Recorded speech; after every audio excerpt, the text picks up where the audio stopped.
Captains to full alert mode. The Decepticons are at it again. Never fear, the Autobots are back to help. Whose side will you take?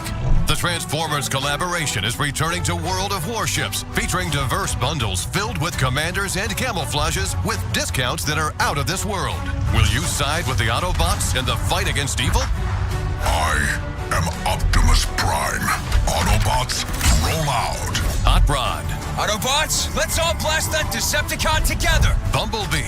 Let's give them the fight of their lives. Grimlock.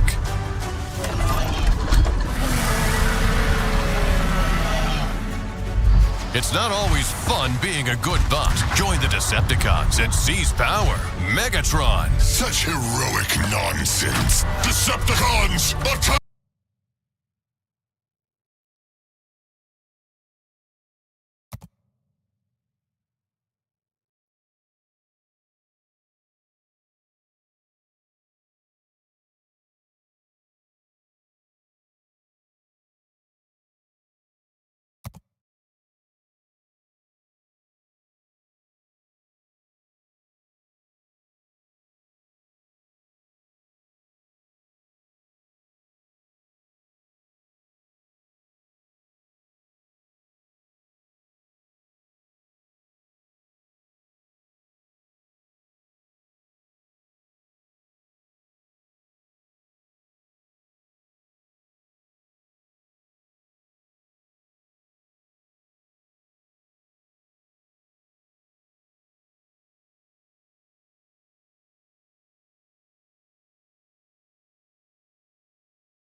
I guess I can't, so it don't matter.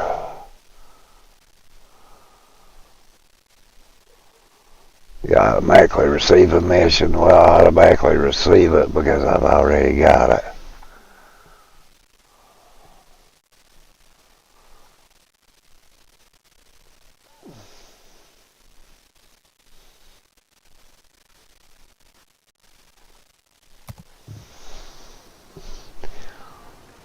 Okay.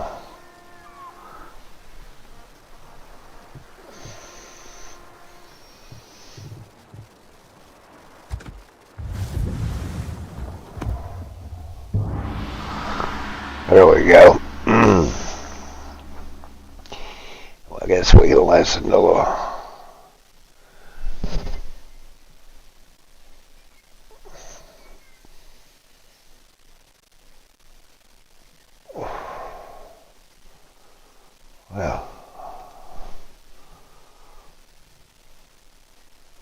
An Australian senator is suing a former staff member who says she was raped inside Parliament House for defamation over claims the politician helped cover it up. Brittany Higgins made global headlines in 2021 when she alleged she was sexually assaulted by a colleague at work, then pressured by her superiors to keep quiet. In a high-profile trial beginning Friday, Senator Linda Reynolds is arguing Ms. Higgins sullied her reputation with a series of social media posts. But Ms. Higgins is defending the accusations that her former boss tried to harass and silence her as true. The trial is the latest chapter in a case which sparked massive protests, a string of legal battles, and several high-level inquiries over the conduct of the judiciary and culture in Parliament. Bruce Lerman has always denied raping Ms. Higgins, and a criminal verdict on the allegation has never been delivered. However, a judge in a separate defamation suit earlier this year found Ms. Higgins was raped by Mr. Lerman, though the judge ruled accusations of a cover-up were speculation. Speaking as she walked into court on Friday, Ms. Reynolds said, "It's well and truly time for the truth." Her lawyer said Ms. Higgins and her husband David Sheraz had concocted a fictional story involving ostracization, harassment, and threatening conduct by the senator. "Every fairy tale needs a villain," lawyer Martin Bennett said in his opening address. The case stems back to an interview on national television in February 2021. It is not the TV network being sued. In that program, Ms. Higgins said Ms. Reynolds, who was defense minister at the time, did not offer adequate support after she disclosed the alleged rape in 2019. The senator says the criticism of her was unfair and backlash over it caused her physical and mental health to suffer greatly. In the public fallout that followed, Ms. Higgins, in Instagram and X posts, accused Ms. Reynolds of continuing to harass and silence her. She also accused Ms. Reynolds of questionable conduct during a criminal trial over the rape allegation in 2022. That trial was aborted as a result of juror misconduct and a retrial abandoned over concerns for Ms. Higgins' mental health. After several failed attempts at mediation, over the next 5 weeks the Supreme Court of Western Australia will hear from a bevy of high-profile witnesses, including former government ministers and potentially the former Prime Minister who was in charge at the time, Scott Morrison. Ms. Higgins is also expected to give evidence and be cross-examined about the alleged rape for the third time in as many years. She did not appear in court on Friday, but in a previous statement, a spokesperson said she had been forced to sell her home in order to fund her case and defend herself again. The price of speaking out about sexual assault remains unspeakably high, they said. Ms. Higgins has tendered evidence that shows Ms. Reynolds repeatedly leaked confidential information about her to the press, and also points to an interview in which the senator questioned the veracity of the rape claim, then accused the staffer of stealing her designer jacket. Ms. Reynolds' legal team, however, has submitted text messages and photos which they say contradict Ms. Higgins' claims of ill treatment by the senator. Judge finds Australia Parliament rape reports were true.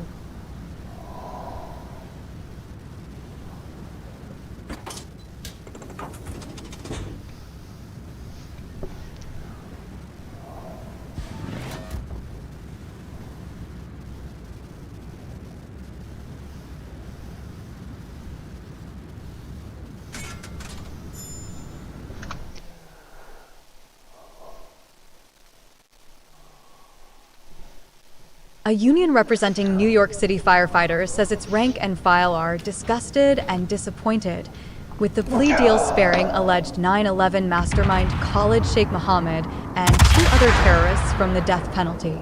The Department of Defense announced Wednesday that it has entered pretrial agreements with Mohammed, while lead Mohammed Salih Mubarak bin Attash and Mustafa Ahmed Adam al-Hassawi, who each are awaiting trial at Guantanamo Bay.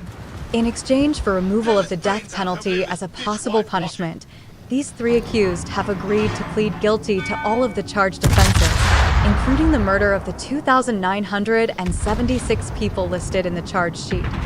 Rear Admiral Aaron Rue, the chief prosecutor for the Office of Military Commissions, wrote in a letter sent yesterday to families of victims of the 9/11 attacks, according to the New York Post.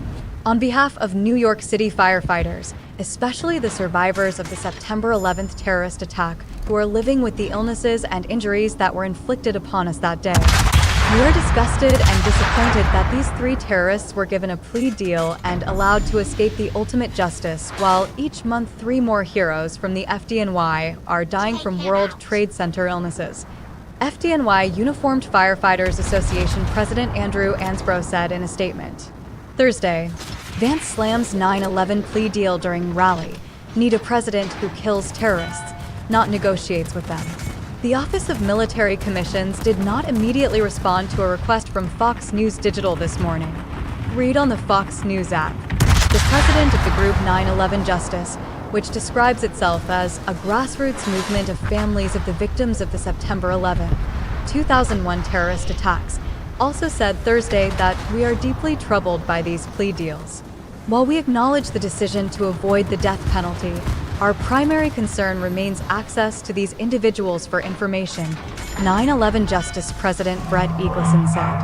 These plea deals should not perpetuate a system of closed-door agreements where crucial information is hidden without giving the families of the victims the chance to learn the full truth.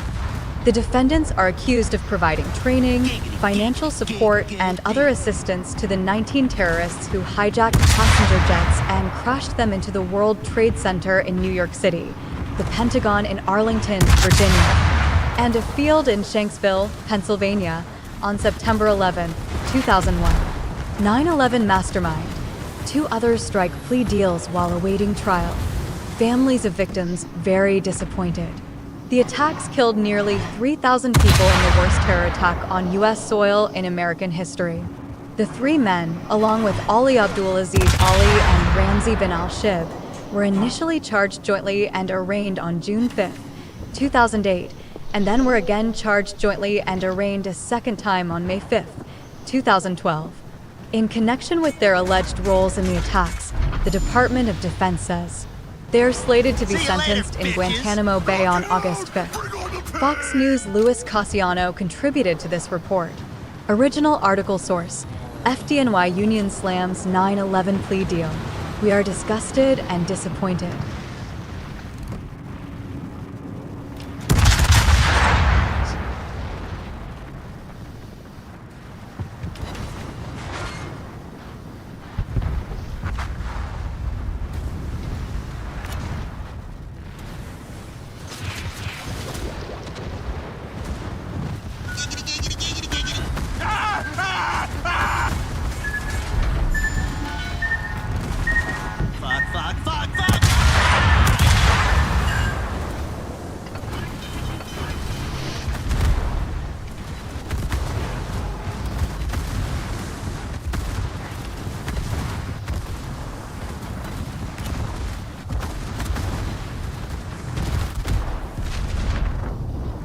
Boy, that was close. Ah! Bitch!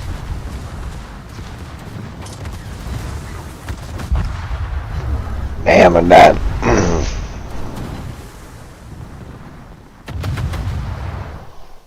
Ain't that something?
Growing up in a multi-million-pound Chelsea townhouse and afforded the finest private education, Phoebe Plummer knew nothing but privilege for the first 21 years of her life.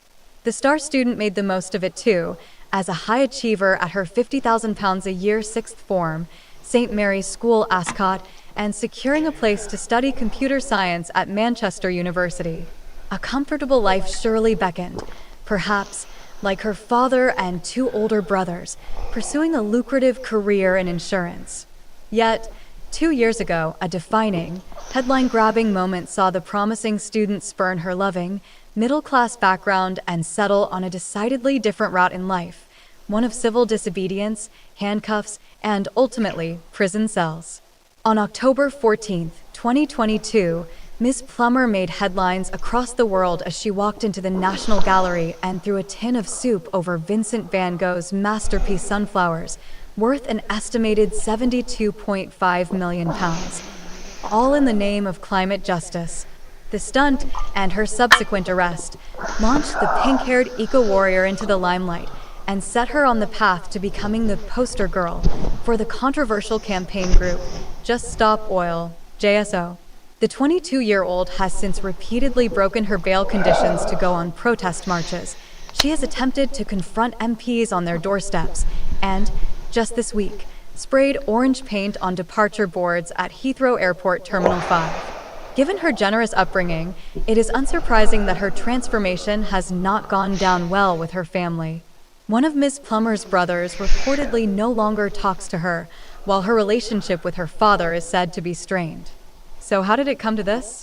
After St. Mary's School, Ascot, whose alumni include the Duke of Kent's grandchildren and the Princess of Monaco, Plummer joined Mander Portman Woodward College in Kensington, London, named Spoilt Brat Central by Vice magazine in 2006, where she received top marks in her chemistry, computer studies, and maths A levels. All was going well. To those close to her, though, her change in direction was by no means a Damascene conversion. Ms. Plummer, who identifies as queer and non-binary but female-presenting, had in her late teenage years increased Queer, non-binary, and female. She went vegan, stopped flying, and stopped buying first-hand clothes.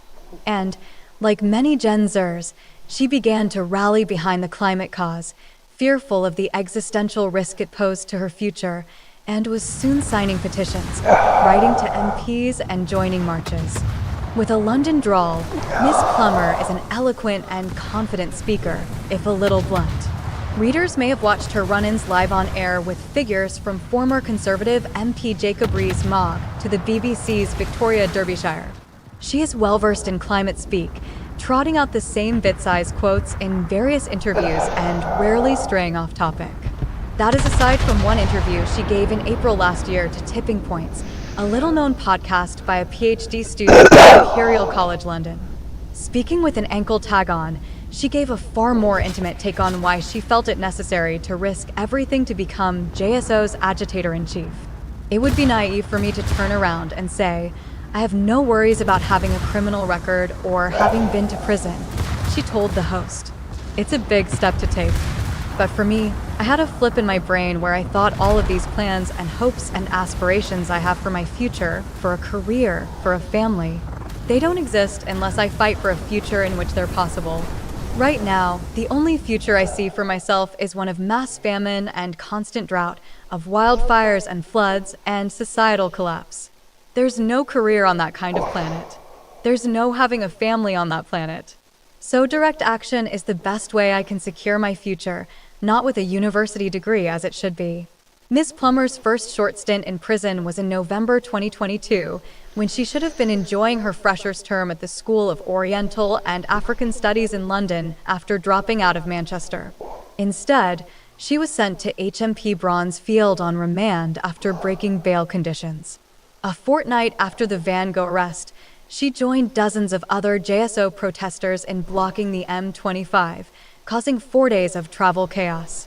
Though intended as a punishment, Ms. Plummer told the podcast that enduring Europe's biggest female prison, whose 540 inmates reportedly include Lucy Letby, was in fact very doable, very manageable. Lying in the shadow of Heathrow Airport, the privately run jail is said to be one of the nicer places in the UK to be incarcerated, with the amount spent per prisoner £10,000 higher than at any other comparable facility in the country. It was reportedly the first in the UK to have its own branch of the Women's Institute, which provides prisoners with resettlement programs prior to their release. Inspectors in a recent report praised the impressive number of activities on offer for prisoners, which include Zumba and legs, bums, and tums classes. During Ms. Plummer's first spell, nearly 24 inmates staged a production of West End musical Betty Blue Eyes that was deemed a great success.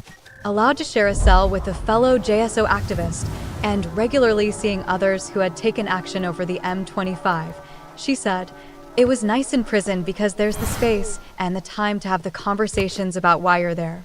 Ms. Plummer, who said her greatest heroes, the suffragettes, had also faced jail in their fight for social change, added, "I think my biggest power in there was knowing I was in there for the right reasons." The impact on her family, however, was not quite so easy. "My family have struggled to deal with it," she told the podcast. "One of my brothers told me I wasn't his sister anymore, and that he wanted nothing more to do with me, and that he was beyond disgusted and ashamed by me. And that's harder. I can't pretend that it's not."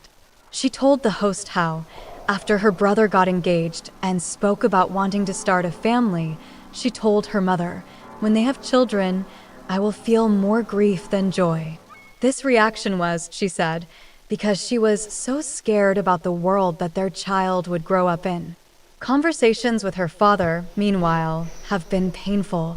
"My dad is a climate denier," she said, which makes it very hard to even start having the conversations about why I do what I do. Though initially causing her deep anger, they have tried to find common ground and rebuild their relationship, connecting more on an emotional level about why I'm so scared, so outraged a lot of the time, than on a pure scientific basis. I've come to a level of understanding that I'm asking them to deal with something pretty big, to accept the fact that I've gone to prison. It's not something they ever thought their child would do," she added. Since then, Ms. Plummer, who was recently registered in court as living in a large house in Clapham, South London, on a street where houses cost upwards of £4 million, has only upped the ante, having been arrested several more times for breaching bail conditions. She has a essential guide to the day's agenda from The Telegraph, direct to your inbox 7 days a week.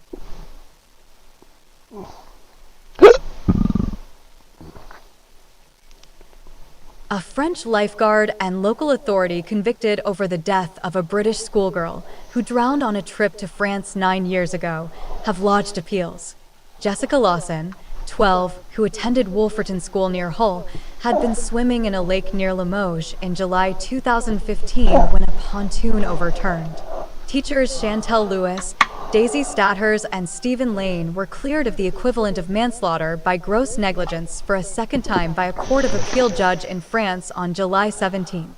However, a lifeguard on duty, Leo Lemaire, was given an 8-month suspended jail term, while the commune of Ligignac was fined €20,000, about £17,000, after they were found guilty of the same charge. The Court of Appeal of Limoges also ordered Ligignac and Mr. Lemaire to jointly pay €214,000, about £180,000, in damages to the Lawson family. On Thursday, the French Ministry of Justice said in a statement, both the commune of Ligignac and Leo Lemaire have filed an appeal against the judgment of the Court of Appeal of Limoges. Following the verdict last month, the Lawson family's lawyer, Aloy Chan, said, "It's been a grueling process for them, the family. They've been waiting for a judicial response for about 10 years now, and there is a lot of emotion. They have to process this." Mr. Chan said it was a complex case, which had been harshly fought by the French authorities and the British teachers. 2 years ago, the 3 teachers, Mr. Lemaire, and the local authority were found not guilty of the charge.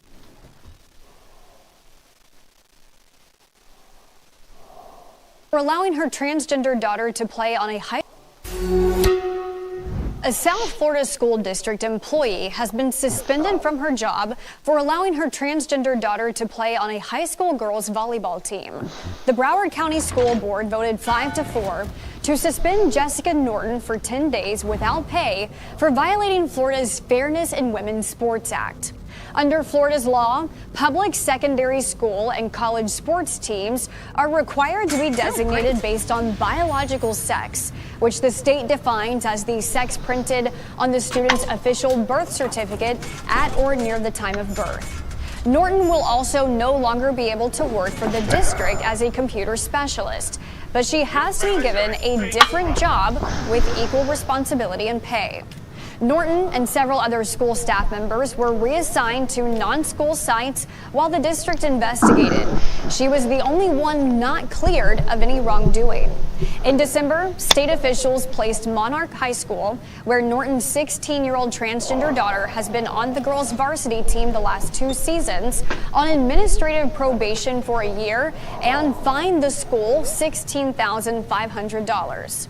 Norton's transgender daughter now goes to school virtually and is prohibited from playing sports for a school in this Florida school district through November of this year. Download the Straight Arrow News app to stay up to date on all the latest headlines.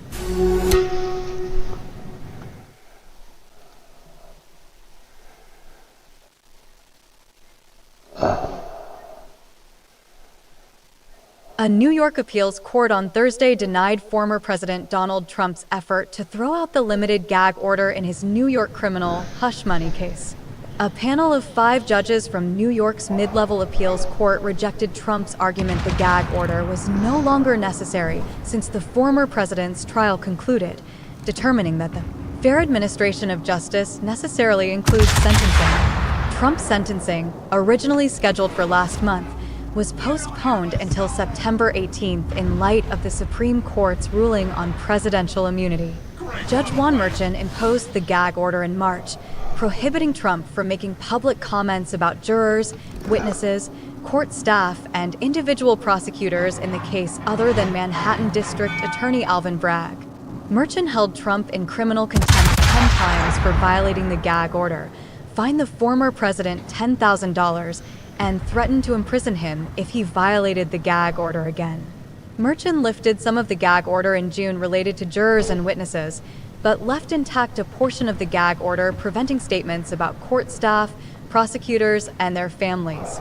New York's appellate division found the remaining provisions of the gag order were justified in part due to the continued threats to Bragg and his staff. Contrary to petitioner's contentions, the people's evidentiary submissions in opposition to his motion in Supreme Court demonstrate that threats received by district attorney staff after the jury verdict continued to pose a significant and imminent threat. The ruling said, more, Trump gag order partially lifted in hush money case. In response to the ruling, Trump campaign spokesperson Stephen Chung said in a statement, President Trump continues to forcefully challenge acting Justice Merchan's decision to leave in place portions of the unconstitutional gag order, which is meant to prevent President Trump from speaking freely about Judge Merchan's disqualifying conflicts and the overwhelming evidence further exposing the Harris-Biden witch hunt. The gag order is blatantly un-American as it continues to gag President Trump, the leading candidate in the 2024 presidential election, the statement said. In a filing Thursday, Trump revived his long-shot effort to have Merchan recused from the case because of an alleged conflict between the judge's daughter and Vice President Kamala Harris, who is now the presumptive Democratic presidential nominee. Trump was found guilty in May on 34 felony counts of falsifying business records related to a 2016 hush money payment to adult film actress Stormy Daniels in order to boost his electoral prospects in the 2016 presidential election.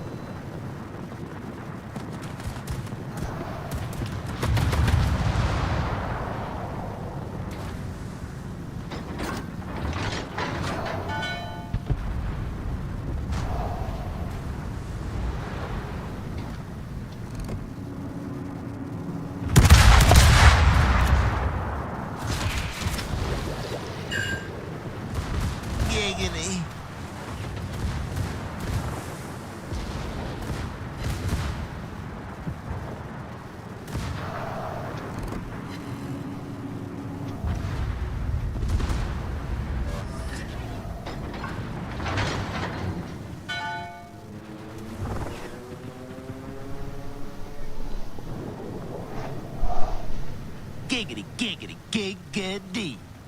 I said to shoot it, Jack.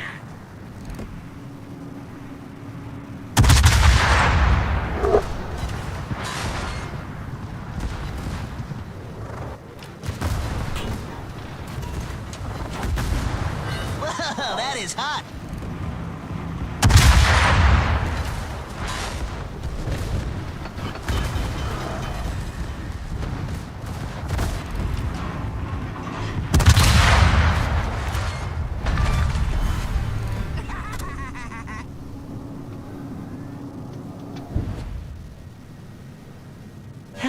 This is more like it.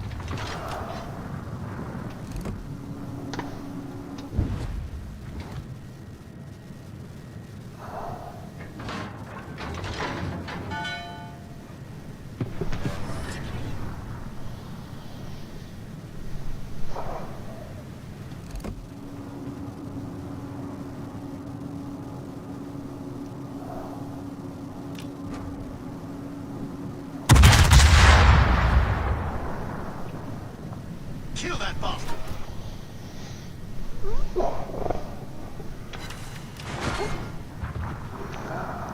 Give me a cookie!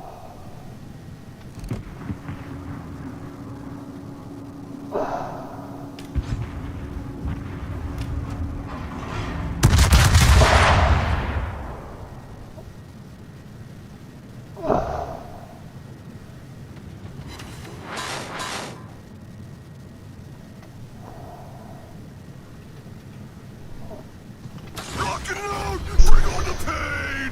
Ah, excellent.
Giggity.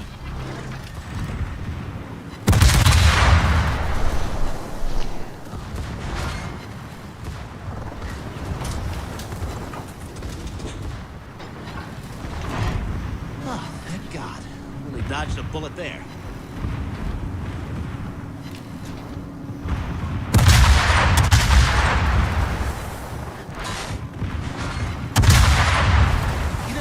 Hurry, but I'm sort of out of juice over here. Holy crap, no way! Rock it out! Bring on the pain!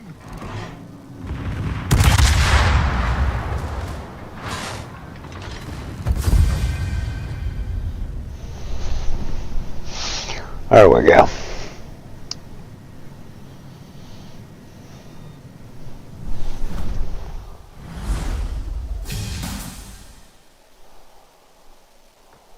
Okay.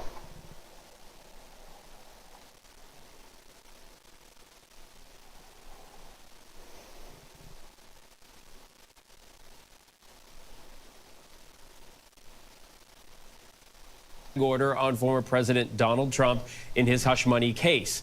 The revised order will now let Trump speak publicly about witnesses in the case, including Stormy Daniels and Michael Cohen, as well as the jury. But restrictions are still in place on statements about prosecutors. Trump is set to be sentenced in this case July 11th after he was found guilty on all 34 counts last month. Joining me now is ABC legal contributor Brian Buckmeyer. Brian, let's start with the obvious question. What do you make of the judge's decision, and also why now? So, Phil, it makes a lot of sense. I've read the 5-page decision, and I would divide it into this. I would think about it this way. It's about protecting the integrity of the proceedings, and it always has been. However, as to the groups of people and how they intersect those proceedings, when it comes to witnesses, their role is now done. And so the judge says, you know what, this paragraph here that talks about witnesses and their participation in the proceedings, they're no longer participating, so you can go ahead and speak about them. Also said the same about the jury. However,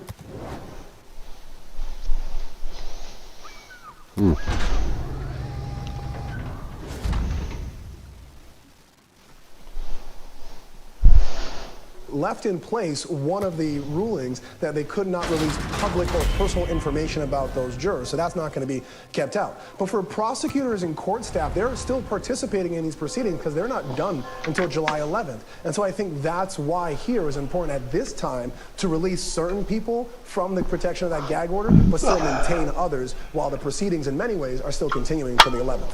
Yeah, no, the way you explain that makes sense. Should be allowed to talk about someone if it's not, happening right in front of you. But what about this? If President Trump's sentencing hasn't happened yet, and he goes back out there and starts talking, as we saw him do before, about Stormy Daniels, Michael Cohen, whomever, the jury, could it affect his sentence in any way? Yes. It absolutely can. Further statements against witnesses not accepting guilt are all things that the probation report will talk about. Now, that interview we know has already been done, but the report is being written. It doesn't mean that when Donald Trump was interviewed, that report was done. And so the other elements of him speaking about witnesses, speaking poorly about the judge, or other components of the criminal justice system, that could be used against him at sentencing. Okay, so it's sort of one of those things, be careful what you wish for, because now that part of the gag order is lifted, but he's not sentenced yet. Brian Buckmeyer, thanks so much for taking us through that. Appreciate it. When they fucking say they was going to sentence him? Wait a minute. Breaking news. A New York judge partially lifting the gag order on former President Donald Trump in his hush money case. The revised order will now let Trump speak publicly about witnesses in the case, including September 18th. Daniels and It's Michael another Cohen, month. as well as the jury. But restrictions are still in place on statements about prosecutors. Trump is set to be. Okay.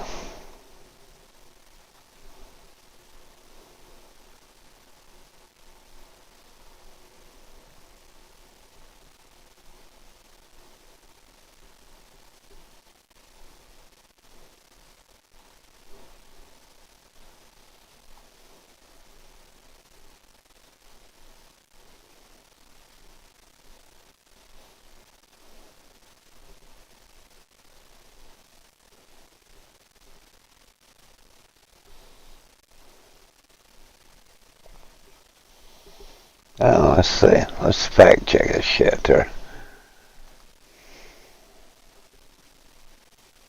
Claim. The 2024 Paris Olympics are the lowest rated games in modern history, and the IOC said the event would lose more than $300 million. Rating. Labeled satire about this rating. On July 30th, 2024, Facebook account America's Last Line of Defense posted a meme claiming the 2024 Paris Olympics were the lowest rated games in modern history. The caption on the post read, "The stands are half empty and the ratings are in the toilet." The IOC says the Games will lose more than $300 million over the blasphemous opening they allowed to happen. Go woke, go broke. Text in the meme said, Paris now has the lowest rated Olympic Games in modern history. People want sports, not blasphemy. The post by America's Last Line of Defense, Allied, referenced the controversial opening ceremony of the Paris Olympics, which some Christians online claimed mocked Leonardo da Vinci's The Last Supper painting. Facebook user America's Last Line of Defense.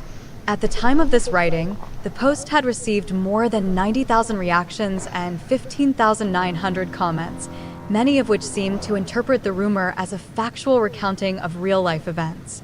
One Facebook user wrote, "We, the little people, have a wee bit more power than you thought," while another said, "The people have spoken." However, the claims in the post were not factual. The claims originated from Allied, a network of social media accounts and websites that describe their output as satirical in nature. Its Facebook page's bio stated, "Nothing on this page is real." The memes shared in the post also included a satire badge in the bottom right corner. It was unclear what ratings the Allied post was referencing, as well as if they supposedly applied to US or global audiences. See you later, As bitches. far as US viewing figures, the first few days of the 2024 Paris Olympics had significantly more people tuned than the same period of the 2020 Tokyo Olympics, according to a NBC Universal report released on July 30th, 2024. Also, as far as the post's claim about the International Olympic Committee, IOC, saying the Games have lost $300 million, the IOC has made no such public statement. In the post's comments, Allied shared a link to an article by the Dunning-Kruger Times, a website within Allied's network. That post read, in part, "Dozens across the internet say that the Paris Olympics are losing both advertising revenue and the support of the people after the blasphemous opening ceremony that mocked Jesus Christ and the Last Supper.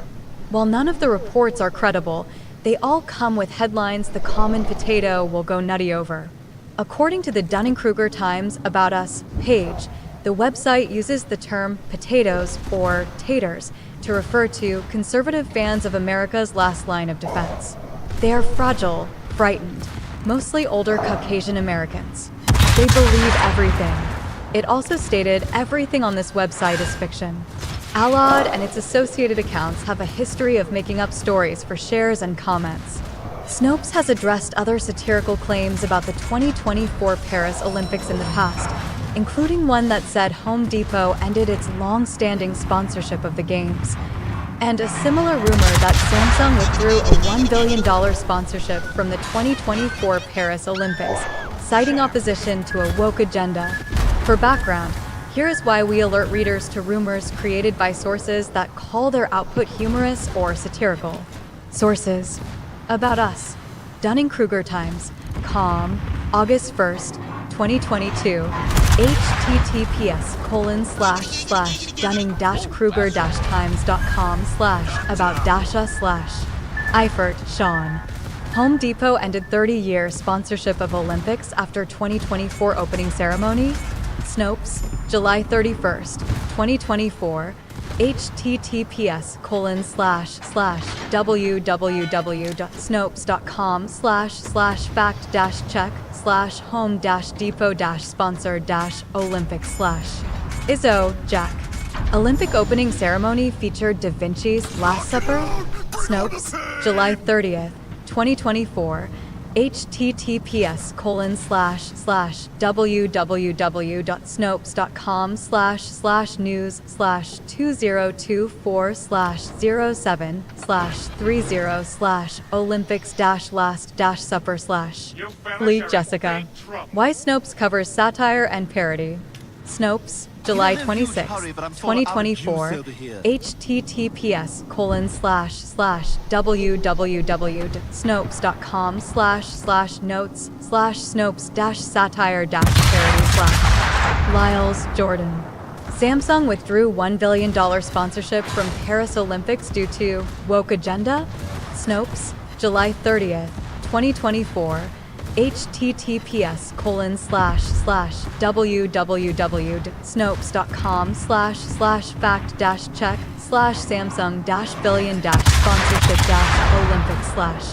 Patriot flag Eagleton Dash.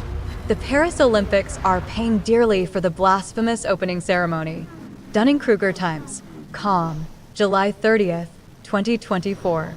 https://dunning-kruger-times.com/the-paris-olympics-r-paying-dearly-for-opening-ceremony/ Spectacular Sunday of Paris Olympic competition draws more than 41 million viewers on NBC, Peacock, and across key NBCU platforms.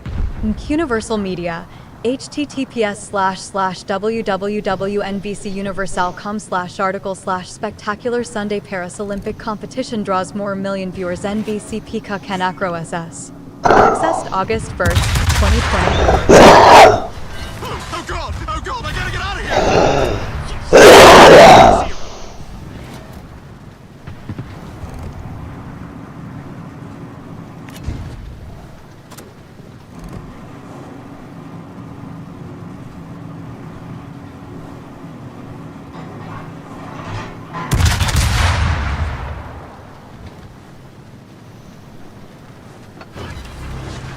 Ah, excellent.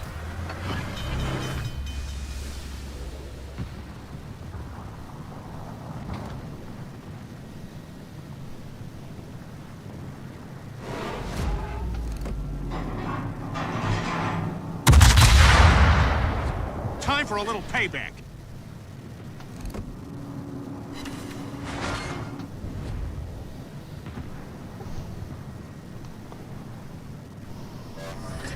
Rock and load! Bring on the pain!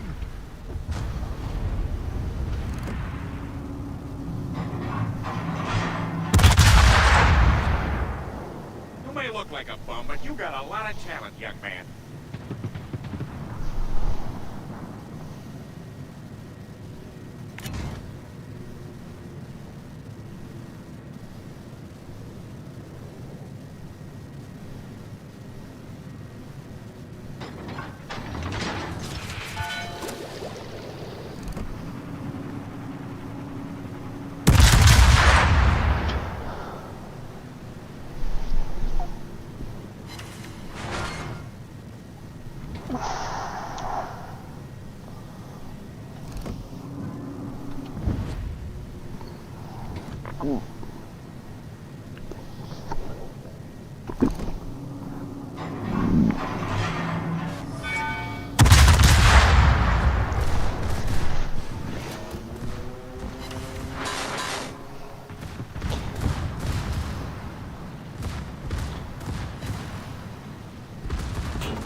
Giggity.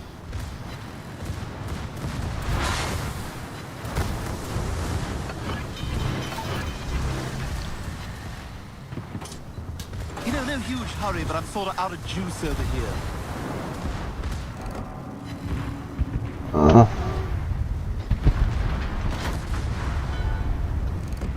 Oh, thank God.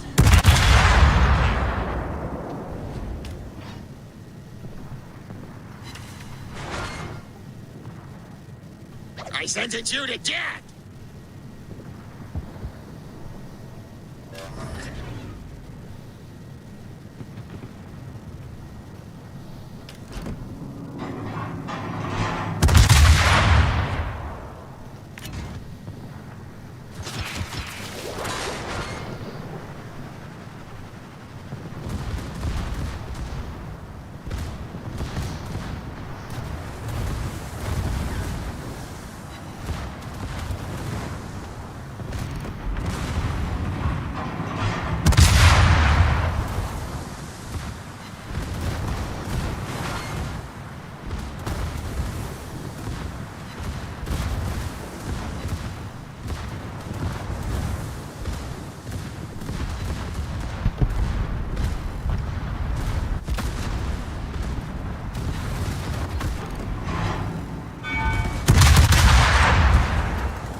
Yeah.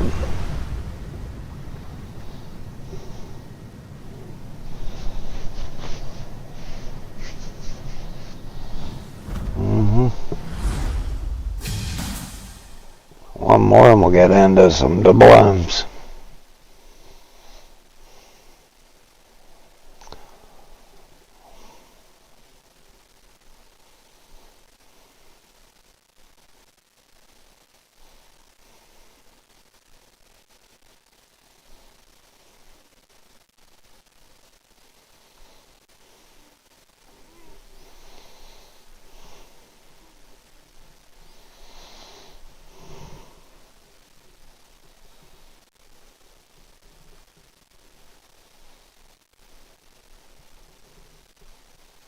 Just Stop Oil protesters have been removed from Heathrow Airport following another failed protest. Several activists sat or stood by the gates to departures in Terminal 5 before some were physically removed by police. It followed several other damp squib demonstrations at airports this week. On Monday, holidaymakers at Gatwick stepped over activists who had attempted to block security gates, while on Tuesday, two Just Stop Oil members reportedly sprayed information boards, windows and the floor at Heathrow Terminal 5's departures area with orange paint. A Heathrow spokesman said, earlier this morning, a protest incident in Terminal 5 was swiftly resolved, and all involved were immediately removed from the airport. Our priority will always be to maintain the safety of passengers and colleagues, and we'll continue to work closely with our partners and the police in taking proportionate action to protect travel plans this summer. Unlawful and irresponsible protest activity is not the way forward and will not be tolerated. The Telegraph understands that Thursday's Heathrow protesters did not daub orange paint on anything and did not glue themselves to the floor or any other structures. Just Stop Oil, which is calling on the government to establish a fossil fuel treaty, vowed last week to use all means necessary to disrupt summer holidays. A Metropolitan Police spokesman said, at 08:48 HRS on Thursday, August 1st, officers at Heathrow Airport became aware of protesters blocking a security lane at Terminal 5. 7 protesters were arrested on suspicion. Oh. Damn, they just going to town on them, ain't they, Betty?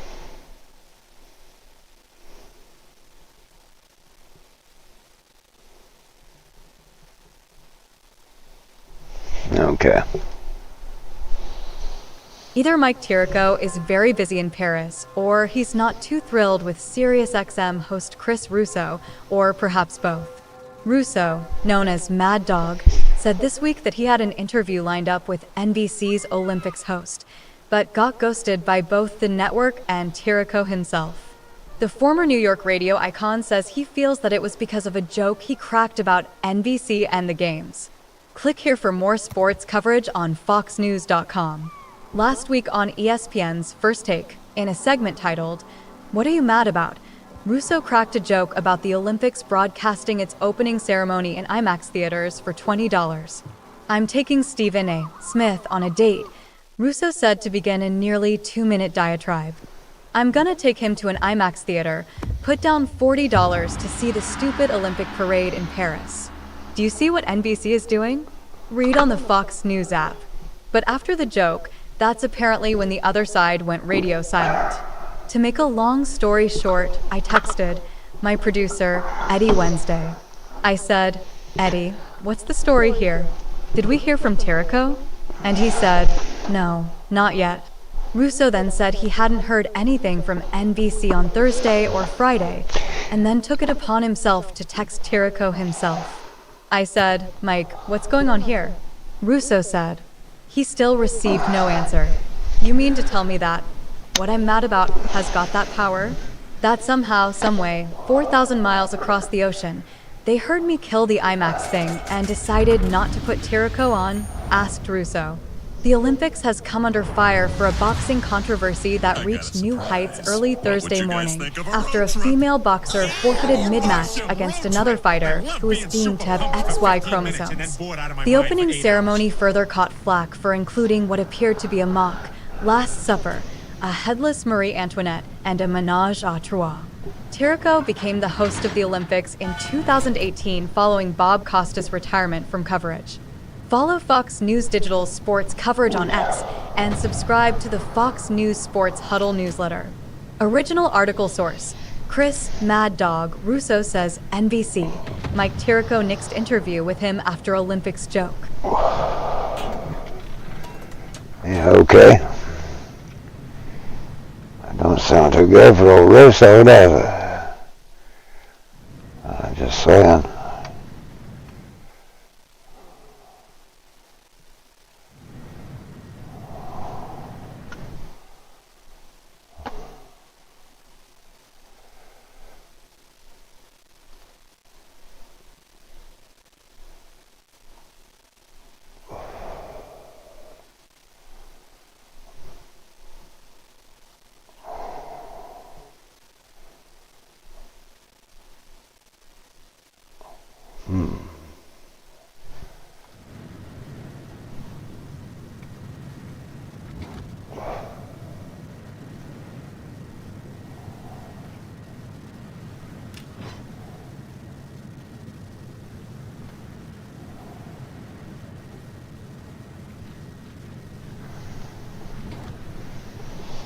We're rolling together. We got this shit. In all honesty, man.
Well, it appears I've been fired. Giggity.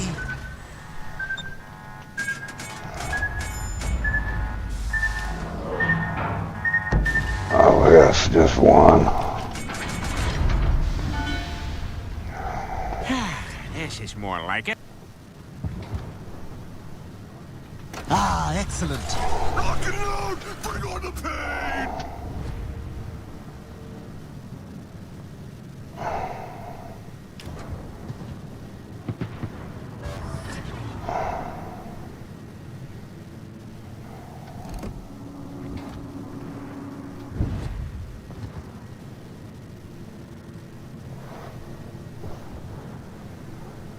Okay.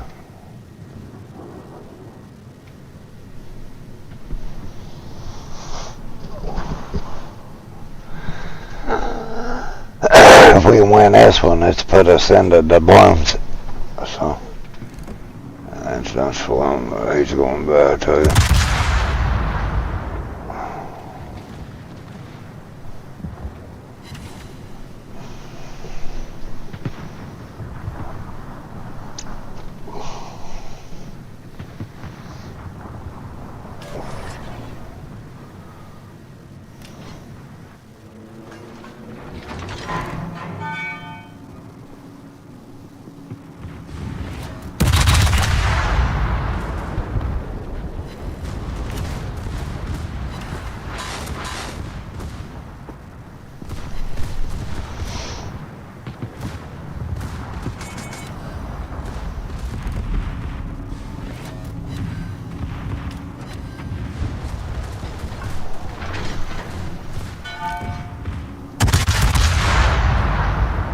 Uh-huh.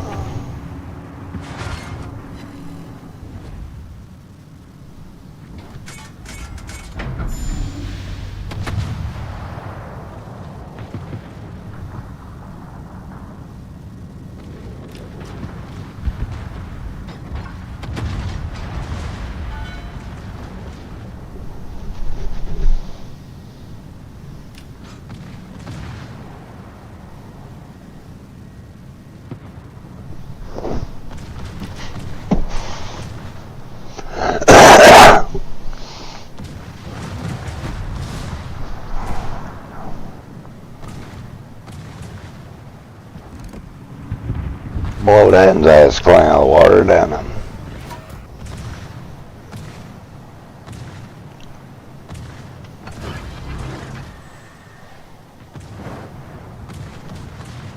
Rock and load! Bring on the pain!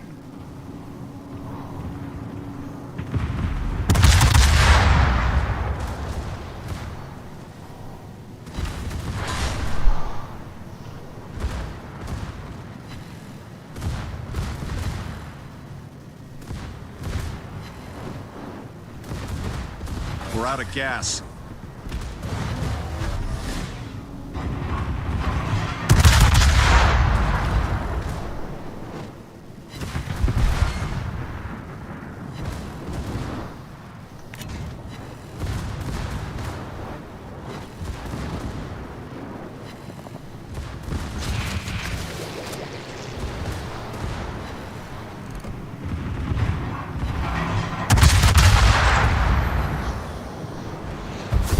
Head up.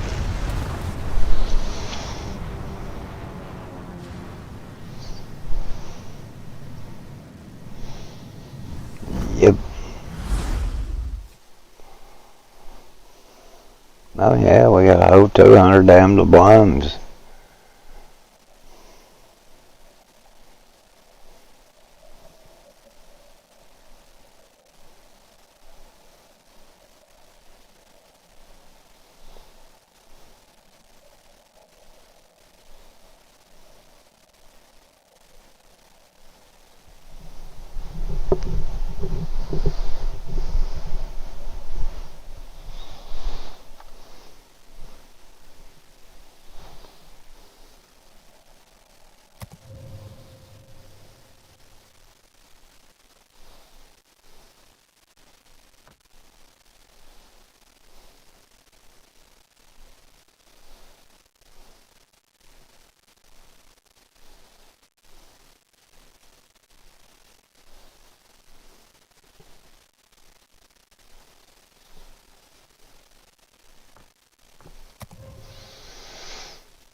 bros.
So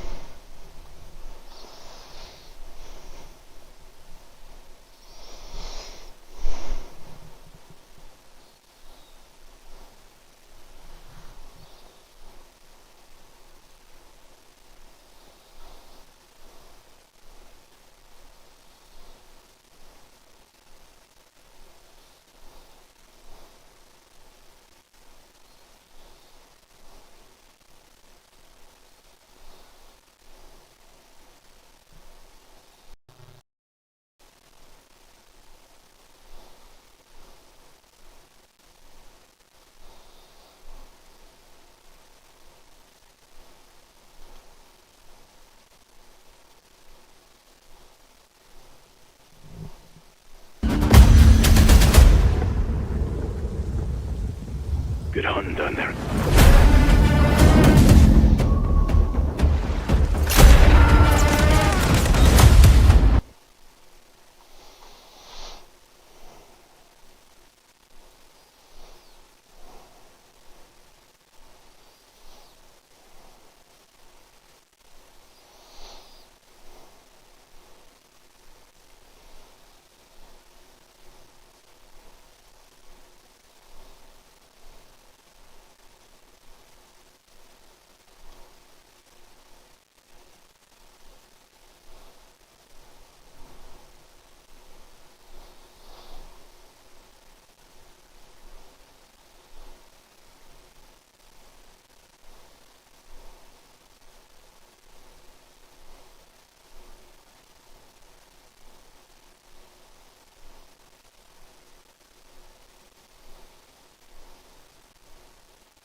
times I think I'm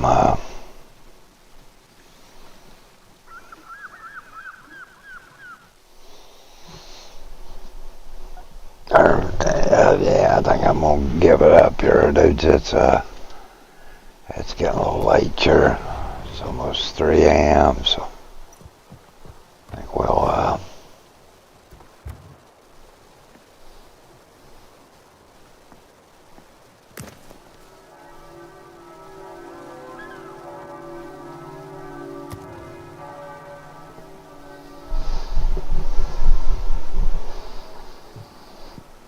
let's see, because we got the French destroyer thing here. We can get these about any time. We got 10 more on that one. Let's go. It can be completed 4 times, huh? That's we'll do this in the morning.